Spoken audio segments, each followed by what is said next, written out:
ठाणे महापालिका क्षेत्रात मोगरपाडा नजीक खाडीकिनारी 260 मीटर उंचीची प्रेक्षक गॅलरी उभारण्यात येणार आहे।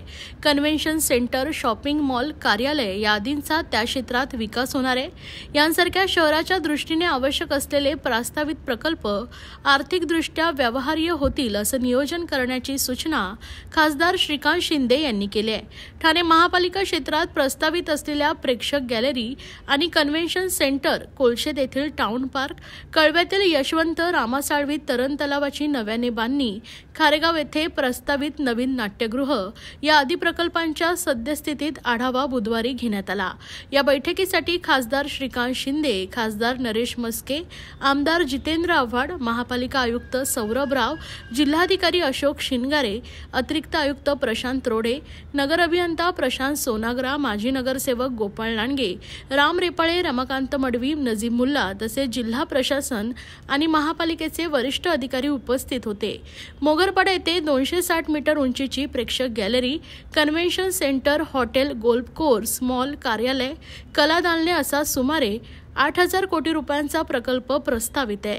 त्यासाठी लागणारी एकूण जागा, त्यापैकी ताब्यातील जागा या आदी स्थितींची माहिती बैठकीत देण्यात आली आहे। हा प्रकल्प आर्थिकदृष्ट्या पूर्णपणे व्यवहार्य झाला पाहिजे, त्याप्रमाणे त्याची आखणी करावी, स्थानिक गरजा काय आहेत याचा अभ्यास केला जावा, अशी सूचना खासदार श्रीकांत शिंदे यांनी दिली। आज कळवा, मुंब्रा आणि त्याचबरोबर ठाणे लोकसभा या मतदारसंघातील बैठक आयुक्त महोदयांच्याकडे पार पडली। त्या बैठकीमध्ये खासदार नरेशजी मस्के साहेब होते, त्याचबरोबर आमदार जितेंद्रजी आव्हाड, आमचे जिल्हाप्रमुख गोपाळजी लांडगे साहेब, राम रेपाळेजी, रमाकांत मडवी सगळे उपस्थित होते। त्यामध्ये कळव्यामध्ये जे स्विमिंग पूल आहे त्या स्विमिंग पूलच्या ठिकाणी multi storey vertical sports complex ही नवीन संकल्पना आम्ही घेऊन येतो आहे। 10 कोटी रुपये अगोदरच मंजूर झाले त्याच्यासाठी, म्हणजे कळव्याच्या नागरिकांसाठी स्विमिंग पूल बरोबर बाकी अमेनिटीज, बॅडमिंटन असेल, लॉन टेनिस असेल, क्रिकेट असेल, सगळ्याच गोष्टी, स्क्वॉश असेल, या सगळ्या गोष्टी त्या एकाच ठिकाणी त्यांना मिळतील। त्याचबरोबर कळव्यामध्ये एक नाट्यगृहाचं आरक्षण आहे 3 एकरचं, ते खारेगावमध्ये, ते देखील आपण डेव्हलप करतो आहे। त्याच धर्तीवरती व्हर्टिकली आपण स्टेडियम आपण बनवणार आहोत। त्या ठिकाणी देखील स्विमिंग पूल असेल, त्या ठिकाणी मल्टी स्पोर्ट्स कॉम्प्लेक्स असेल, म्हणजे कळव्याला वेगळं त्यांचं एक स्पोर्ट्स कॉम्प्लेक्स आणि खारेगावला एक वेगळं स्पोर्ट्स कॉम्प्लेक्स, या दोन्ही स्पोर्ट्स कॉम्प्लेक्स ठाणे महानगरपालिकेच्या वतीने आणि शासनाकडून जेवढा निधी, जसा आम्ही कळव्याच्या स्विमिंग पूलसाठी निधी आणला 10 कोटी रुपये, तसाच जेवढा निधी लागेल इकडे तो निधी आणण्याचं काम जे आहे ते आम्ही त्या ठिकाणी करतो आहे। त्याचबरोबर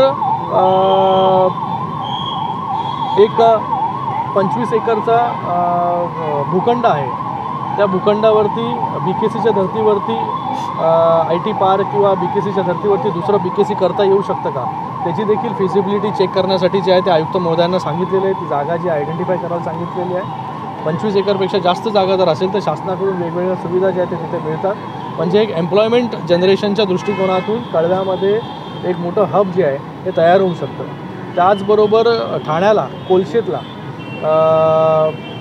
एक टाउन पार्क हा देखील प्रपोजल जो आहे तो ठाणे महानगरपालिकेने तयार केलेला आहे। त्याचं देखील आज प्रेझेंटेशन पाहिलं, म्हणजे एकंदरीत त्या टाउन पार्कमध्ये कन्व्हेन्शन सेंटर असेल, स्पोर्ट्स कॉम्प्लेक्स असेल, बाकी सगळ्या एक जसं सेंट्रल पार्क केलेलं आहे आपण ठाण्यामध्ये, त्याच धर्तीवरती सेंट्रल पार्क देखील त्या ठिकाणी होऊ शकतं। तर त्याचा आज वेगवेगळ्या डेव्हलपमेंट्सवरती आज आम्ही सगळ्यांनी मिटिंग त्या ठिकाणी घेतली। सर, 65 इमारती संदर्भात डोंबिवलीमध्ये पुन्हा नोटीस यायला सुरू झाली, त्यामुळे तिथेच मात्र असेल डोंबिवली आणि बघा 65 इमारतींचा विषय जो आहे तो शासनाकडे आहे।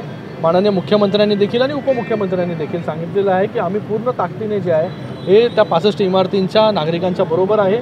त्यांना जे काही रिप्रेझेंटेशन कोर्टामध्ये करायचे ते देखील करण्याचं काम जे आहे ते शासनाकडून आणि आमच्या लोकप्रतिनिधींकडून सुरू आहे। सर, ठाणे महानगरपालिकेतील कळव्यामध्ये देखील काही अनधिकृत इमारती आहेत, त्यांना देखील नोटीस यायला सुरू झाली, त्यांच्यावर कशा प्रकारची कारवाई वगैरे केली जाईल? आता मला डिटेल माहिती नाही की बाबा कळव्यामध्ये कुठल्या इमारतींना दिलं, जसं 65 इमारतींचा मला विषय माहिती आहे, तर कळव्यामध्ये मी इन्फॉर्मेशन घेतो आणि त्याच्यावरती जास्त काय मी बोलू शकतो। अनधिकृत बांधकामासंदर्भात या बेकायदा बांधकामाच्या संदर्भात महापालिकेने कठोर पावलं उचलणं गरजेचं आहे, मात्र उशिरा सांगितलं त्यानंतर महापालिकेला आता आयुक्तांना देखील सांगितलेलं आहे की याच्यापुढे जे आहे ही अनधिकृत बांधकामं जी आहे ती झाली नाही पाहिजे।